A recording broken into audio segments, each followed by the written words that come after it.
A raíz de la pandemia, todos nos hemos visto familiarizados con el uso de este pequeño aparatito que se conoce con el nombre de pulsioxímetro. No todos tienen claro en qué consiste su utilidad, así que voy a pasar a explicárselos. Como ustedes saben, este aparatito tiene una pantallita en la cual salen dos cifras. Una arriba, que es la cifra de la saturación de oxígeno, a veces está a la izquierda, y otra abajo, que es la frecuencia cardíaca, la frecuencia del pulso, que se expresa a veces a la derecha. La hipoxemia no es más que la reducción del oxígeno en la sangre. Normalmente tenemos una cantidad de oxígeno que es determinada por la oxigenación que sufre la sangre en los pulmones, que la limpia, elimina el CO2, capta oxígeno y esa sangre limpia, oxigenada, se dirige hacia el corazón para que el corazón la bombee. ¿Ok?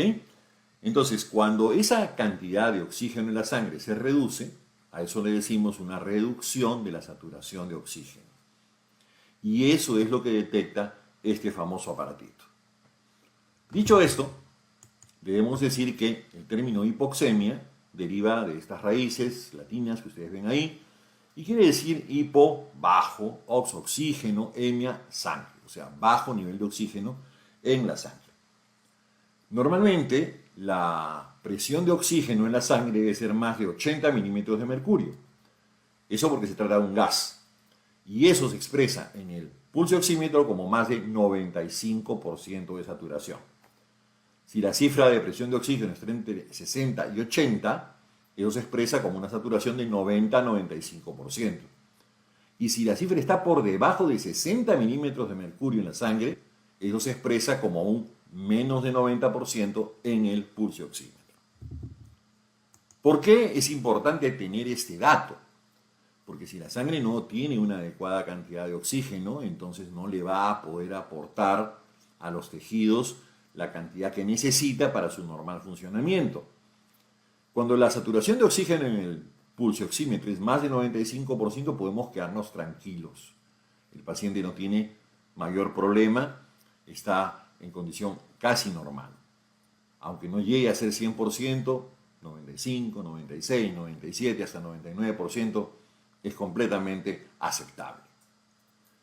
Si nosotros vamos a la cifra que está entre 90 y 95%, ya hay que ponerse a pensar, porque ya estamos hablando de una presión de oxígeno que está entre 60 y 80, como vimos en un slide anterior.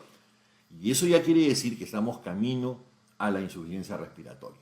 Es por eso que durante la pandemia se decía que si nosotros teníamos una cifra que iba de 90 a 94, ya fuésemos a un hospital para ver qué se podía hacer.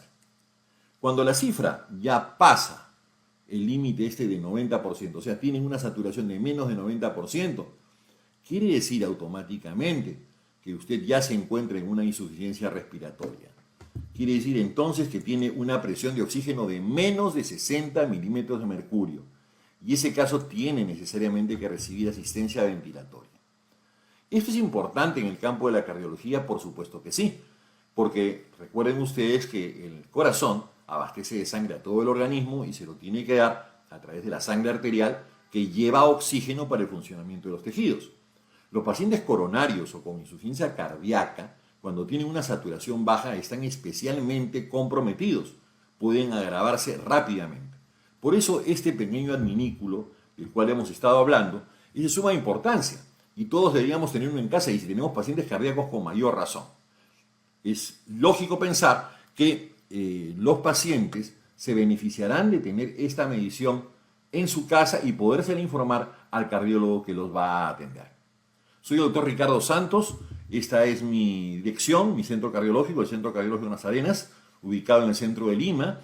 Acá tienen también el teléfono, es el 929292-899 para comunicaciones vía WhatsApp. Me dejan un mensaje y coordinamos una cita.